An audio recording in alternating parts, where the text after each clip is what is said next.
Hi, everybody. Welcome to your check in with Gwen, a podcast that operationalizes healing, teaching you how to do the mental work and build daily routines that help in the creation of your best life. Whether you're rebuilding after a rough season or chasing a dream, during our check in conversation, I will teach you how to examine wellness utilizing the 5 domains of health. I'm your host, Gwendolyn McLemore, and I'm very grateful that you're here. Settle in, take a breath, and land as I guide us towards a path of healing gratitude. Welcome to your episode. It is almost dusk in Seattle, so the sun is going down, and I am feeling determined. So we are going to get into it. Welcome back. Let's practice our checking in. We're going to switch it up. Today, I am going to start with my mental. I am feeling reflective. I am feeling intuitive. I am feeling mentally intelligent and aware, self-aware. I am feeling organized socially. Socially, I did well with reaching out and initiating. I also did well with giving myself grace in my responses to people. I've been very busy this week. However, I just gave myself room to connect.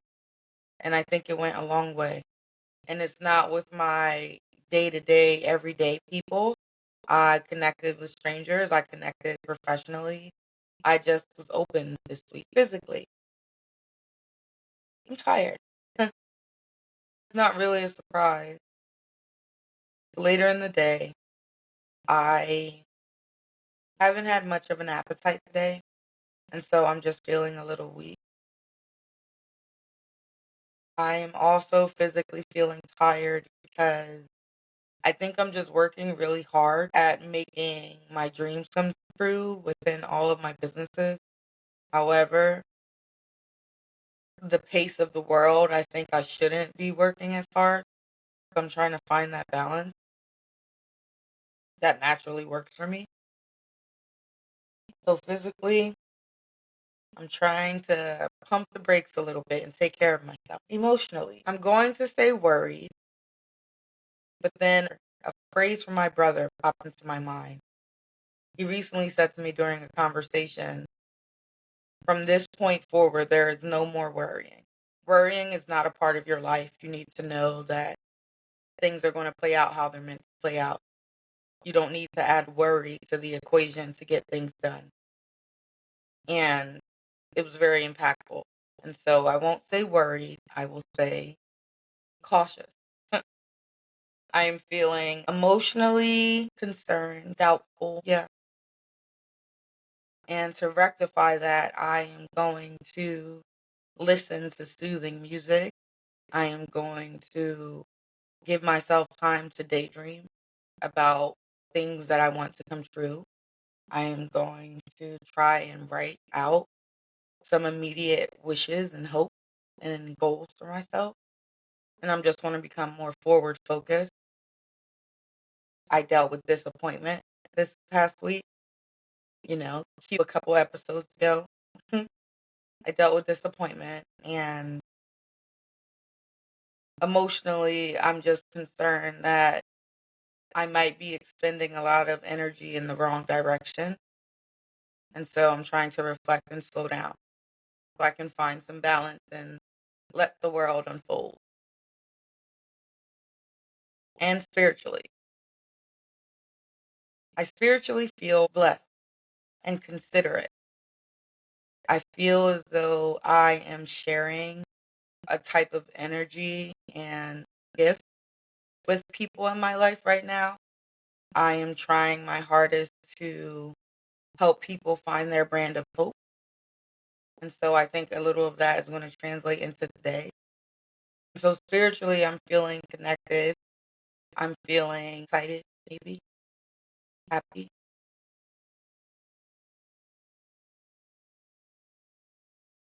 amazed. I'm amazed what human beings can do when they're not focused on pain. And so spiritually, my energy is keeping me really happy right now. So I will give myself a solid 7.5 out of 8. I do wish physically I had a little more energy, but I will do the things to give myself more energy. And sometimes those things might just be resting on my couch and taking supplements and sleeping. So settle in. Thank you for checking in with me, check in with yourself. If these check-ins and videos and podcasts have been helpful thus far, if this messaging resonates with you, like, share, and subscribe. We are just trying to grow this army of gratitude. We are trying to grow the connection that we all need right now. And it would mean a lot to me. And with that, let us check in. And so this is the second time I am emphasizing that word, let. And today's episode is the art of letting. Letting yourself be. I think my relationship with the word let has really come to the forefront this week. I got into a verbal altercation. I got into an argument where someone said they were letting me get my piece out. And I was pissed. The first part was defiant. Who are you to tell me you're allowing me to do anything? Right? Because I think that people have a weird relationship with what they can control and what they can't. I think there's a level of delusion and allowing someone else to get out their words, saying you're not going to prohibit them. To a certain degree, that might be true, but ultimately you're only talking about your own experience with that person. You can only give permission and allow and be least restrictive. You can only let something happen to a certain degree. What you're really controlling in that scenario is your experience. But I think that people observe themselves as having more control over a situation than they do. And I feel like my stance on this feels contradictory to people because I talk so much about organization and structure. But these are all systems for you as an individual. And the minute you try to make this a system for someone else other than you, you might get close to the desired outcome, but ultimately, that person is having an entirely different experience than you are within the same system, right? And so it's not a universal system for everyone. Everyone has their unique way of doing something. You don't have any control over that.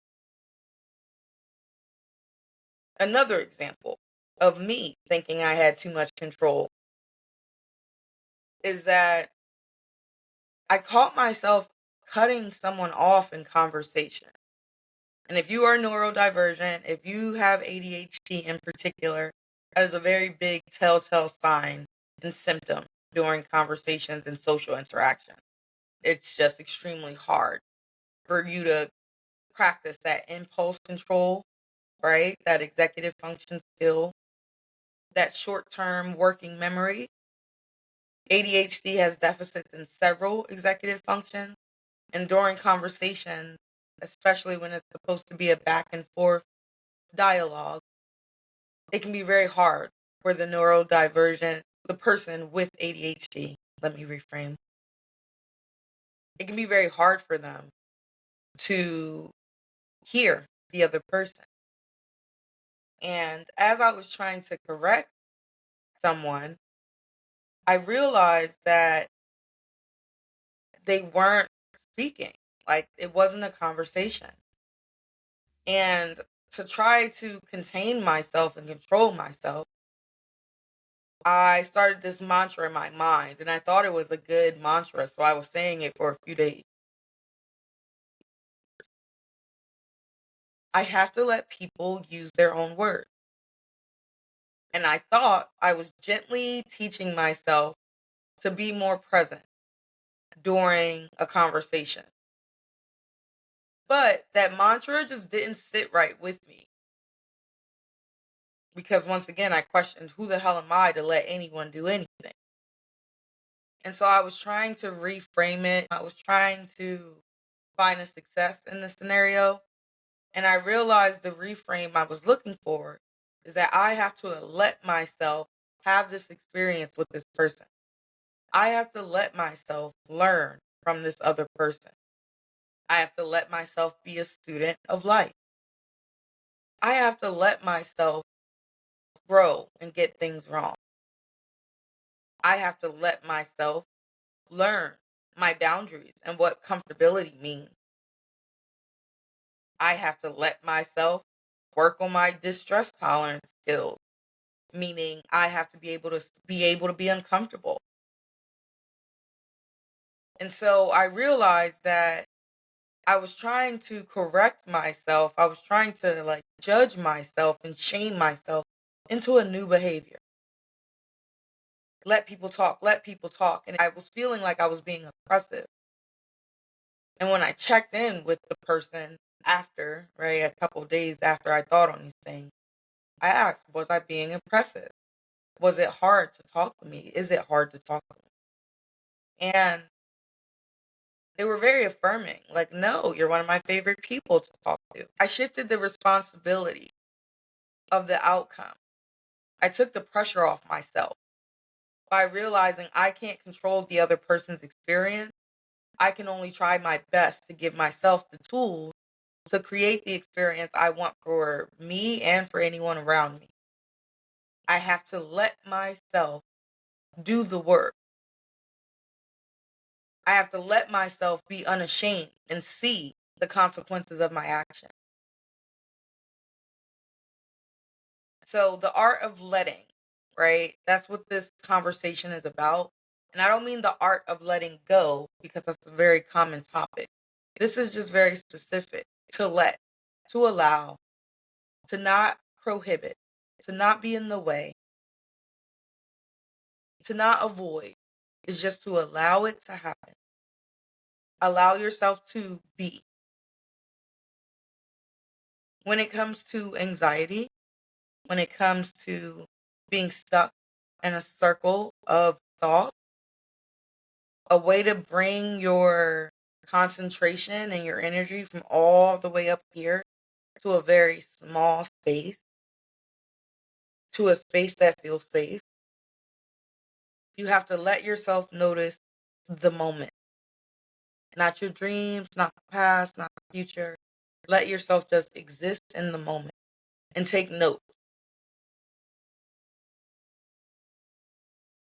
I think this is a very important skill to learn, and it does take a lot of practice, especially if you live a very stressful life, if you have some barriers and some blocks to the idea of relaxing, letting yourself be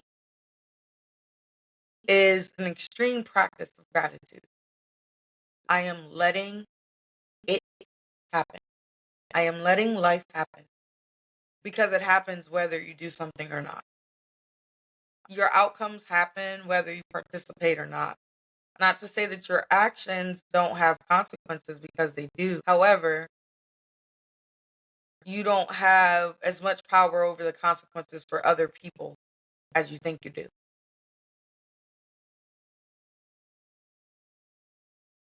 Give yourself a break. Take a step back. Let life happen to you, with you, for you. Let life happen. Let yourself exist. You can start to curate that existence later on. But in your heaviest moments, in the moments where you want to learn the most from someone else, in the moments where you want to see how great life can be, you have to let. it happen.